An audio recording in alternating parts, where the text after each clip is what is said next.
Yo, what is up, y'all? It's coming back here again today with another video. The NBA playoffs are just a few days away. We still do have the play-in tournament, so not all of the matchups are known for sure, but there are a few that we do know, and one of the ones that right off the bat interests me a lot is Philly versus Toronto. I think this is going to be a really good series. There's a lot of fun matchups in between these two teams, a team that they just played against each other a few days ago where Toronto got a really big win, and so I feel like this is a series where we could see a potential upset, and even if we don't see an upset, it's one that I think is really going to go a long time. It's going to be a hard-fought series, and so I really wanted to talk about and break down some of the interesting things to watch in this series. I do want to talk about a couple series in particular over the course of the next few days before the playoffs, before I do my full playoff predictions video. So if there are any other series that you want to see me break down kind of in full in a singular video, please let me know in the comment section below, as well as like and subscribe. It really helps the channel out. So we're going to go ahead and kind of talk about some of the questions I have, mainly for Philly, because obviously coming into this, they are the favorites. They've got Joel Embiid, they've got James Harden, they're the higher seed, they've got home court advantage. They have a lot going for them. Even though they are a 4 seed, they're like 2 games back of the 1 seed, so it's really not that big of a gap between them and the teams that are right above them. They're right behind Boston and Milwaukee, but really all 4 of those top teams are on a pretty similar level, and so Philly really shouldn't be considered an underdog going into the series, but that doesn't mean there's not a lot of questions that I have about how they're going to stop Toronto, how they're going to put a game plan best into place to beat a team that is really good, hustles, plays great defense, and is super well coached in Toronto. Probably my biggest question for Philly is, how are they going to stop Pascal Siakam? In case you haven't been paying attention, Siakam has been putting up an all-NBA resume this season. He's putting up career highs in a lot of stats. He's having an incredible year, probably playing the best basketball of his career since the All-Star break. He's been phenomenal. And against the Sixers this season in 3 games, he's averaged 30.3 points per game, 8.7 rebounds, and 8.3 assists, which is ridiculous numbers, including a crazy triple-double performance, I believe, with 37 points a few days ago. So Siakam just dominated them. And in that game as well, James Harden struggled, Embiid struggled, but we'll talk about that in a bit, and Siakam went off. He was a monster in that game. So the question is, how do they stop Pascal Siakam? And I'm not quite sure. He is a guy that is really tough to guard for the Sixers because they really don't have a big defensive-minded 4. They've got Tobias Harris, who plays the 4 for them most of the time, and while he is a bigger guy at 6'9", he can't really do much against Siakam. Siakam's just stronger. He's crafty. He's a really great scorer at multiple levels. There's not much you can do against Siakam if you are Tobias Harris. He just really doesn't have the physical tools. In my opinion, I feel like it would probably be better if they put Joel Embiid on Pascal Siakam. While Embiid is slower, Siakam isn't a guy that's going to necessarily blow past you. He's more methodical. He'll shoot kind of pull-up mid-ranges, do some spin moves, pull up from 3 every now and again, which is stuff that Embiid can guard fine. So I personally would like to see more of Embiid on Pascal Siakam, and I think Paul Reed playing him more than like a DeAndre Jordan, which Doc Rivers might not do because he seems to love veterans. Another thing we'll talk about in a bit, but overall, I do think Embiid could do a decent job of stopping Siakam,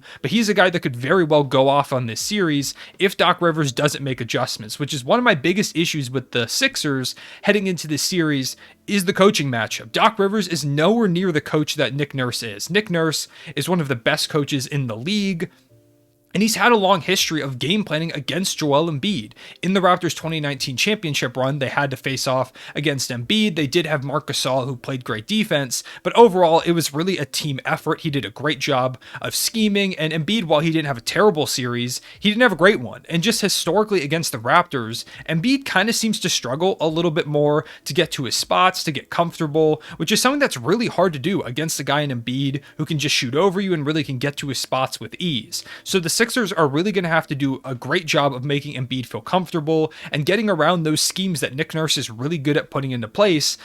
I don't know how great Doc Rivers is going to be in those situations. One of the biggest things that is kind of evident with Doc Rivers when we look at his resume is his inability and a lot of times unwillingness to make adjustments when his team needs to. We look back to the series against the Denver Nuggets when he was coaching the Los Angeles Clippers in the bubble, where they blew that 3-1 lead. Nikola Jokic said that once they got it to a game 7, he knew it was over because Doc Rivers didn't make any adjustments. They just kept throwing the same thing at Jokic over and over and over again, despite losing 2 games in a row. They didn't try really anything new. And so my worry for Philly is that if they start kind of slow, what happens? Do they finally make adjustments? Do they just kind of let things play out and see how it goes? And if that is the case, you're not going to beat Nick Nurse if you don't make adjustments and work around what he does. So Doc Rivers is definitely a question mark. Another thing is, can James Harden snap out of this cold shooting streak? As I mentioned, he really struggled the other night against the Raptors. Overall, he's been really good. Playmaking wise since coming to Philly, but there's been a lot of nights where he's just not shooting as great. And to be honest, it does look like just physically, since that hamstring injury, he's been on kind of the decline. He doesn't have the same burst, the same lift. I'm not used to seeing James Harden get blocked this much. I feel like I've never seen him get blocked this much over the course of like his whole career.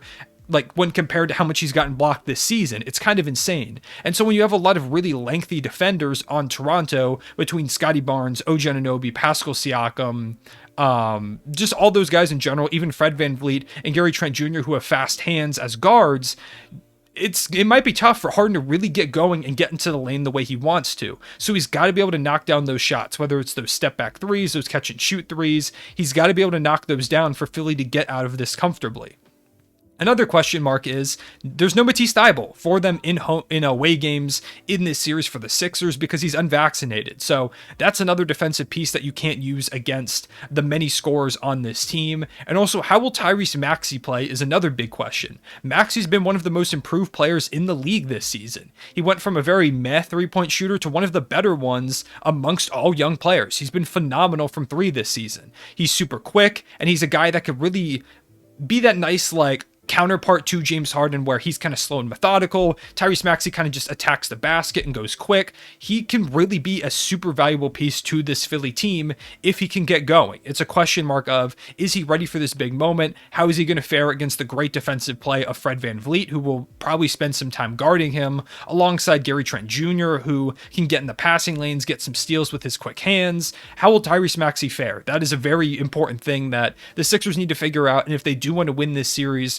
and at least get out of it in a way that's quicker than like 6 or 7 games, Maxey's got to be on point from the get-go. He's had a couple slow games recently, so if they want to get out of this comfortably, he's going to have to kind of pick things up. So those are my questions for Philly. Of course, for Toronto, there are also a lot of questions. How do you slow Embiid if they do make adjustments and Embiid kind of just gets into his rhythm? They don't have really a center to stop him. They do have Siakam, who will probably play a lot of small ball center in this series, but do you play like Chris Boucher, Khem Birch? What do you do? What is your game plan against Joel Embiid if things kind of fall apart, if your defensive scheme isn't working, especially because they do have another ball handler in James Harden, who's a great playmaker who can kind of pick apart mismatches and can pick apart defensive holes. You have to be on point to guard them between those two guys with Embiid and Harden.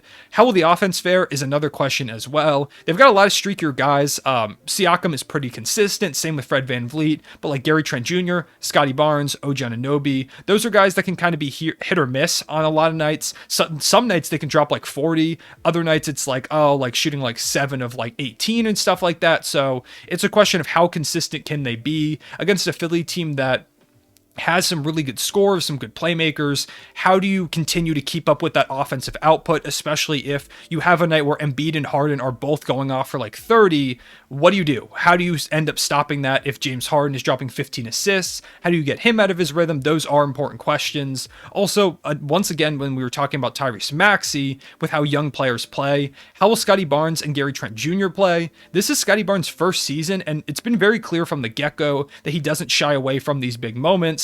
However, this is the NBA playoffs. This is above anything that he's played on any stage up to this point in his career. So how will Scottie Barnes fare if he's playing like the way he has this season at a Rookie of the Year caliber level? The Raptors are going to be even tougher to beat. And Gary Trent Jr., he's had some playoff experience, so I expect him to be fine. But once again, can he be consistent? Because you need his consistent scoring output if you do want to beat a team like the Sixers. Another question is, how healthy is Ojana Nobi? Ojana Nobi has been in and out of this lineup recently with a lot of injury issues. He's another lengthy defender that can really help this team out, frustrate Joel Embiid, James Harden, Tyrese Maxey, all those scores that they have, Tobias Harris. So if he's in the lineup and he's fully healthy, it makes things even more difficult for the Sixers. But is he up to 100%? How consistent will he be offensively? He's another guy that can be really hit or miss on the offensive end. So I'm curious to see how he plays. And they also really don't have a superstar, I would say. I don't think that matters too much for this Raptors team because They've got a lot of really solid players. Siakam and Fred VanVleet were both on championship teams in 2019. They've both kind of been here, done that before. So I'm not, same with Ojana Nobi. So I'm not super worried about them in terms of like what their experience is or anything like that, but they don't necessarily have like a traditional superstar in talking like a top 10 player like the Sixers have a Joel Embiid. So the question is, can those guys continue to play to the level that they have this season? They've also got a lot of minutes on their legs. Their starters played a lot of 40-minute games over the course of this season. Are they going to continue to kind of keep up with that pace? Do they go more into the bench, but really can you afford that against a team like the Sixers, who themselves have kind of a weaker bench in a couple areas? So do you just keep your starters in for 40 minutes a game like they've been conditioned to do to take advantage of those bench minutes? How did Joel Embiid and James Harden's minutes stagger? How do you stagger if you're Nick Nurse? When do you stagger their minutes with your bench minutes? A lot of things to think about in this series. So I think this is going to be a really interesting one. I'm super curious to see how that coaching battle goes, what Nick Nurse's game plan is for Joel Embiid, how does Doc Rivers counter if he does at all, and really just how a lot of these young players play. Tyrese Maxey, Scottie Barnes, Gary Trent Jr., amongst others. How do they step up in those big moments? What are they made of? And I think this is a series that could very well go 6 or even 7 games. If I'm looking for a prediction, I do think the Sixers are the better team. They've got a superstar and MVP caliber player in Joel Embiid, and I really just don't see them losing in this first round. It's absolutely possible, but to me, I think that the Sixers, just having that superstar talent, are going to be a little too tough for Toronto to beat, but they're young. Toronto will be back really, really soon. If they had like a really solid center, I think this Raptors team could absolutely... Like, the Sixers would be in a lot of trouble if they had a really big center, but the problem is Siakam is going to be playing a lot of small ball. He's going to wear down a little bit against Joel Embiid if he has to keep matching up, which could hurt them offensively as well if he doesn't have that energy. So overall, I am going to take the Sixers to win this series. I'm going to go 7 games. I think this is one that could very well go the distance. No Matisse Thybulle is going to hurt them in some areas. Doc Rivers not being the best coach could also hurt them, alongside Nick Nurse being a great coach. But I will go with Philly in 7 games in this series. Let me know in the comment section below what you think this series is going to be. What do you think with some of those questions? If you were Nick Nurse or Doc Rivers, what are some of the adjustments you would make? What things are you looking forward to in this series? And like I said, if there are more series that you kind of want me to break down, let me know in the comment section below so I can get to them before the playoffs come around. So for right now, that's all I have to say on this one. Sixers in 7 in this series. I appreciate y'all watching. I will see you all later. Real one, say it back.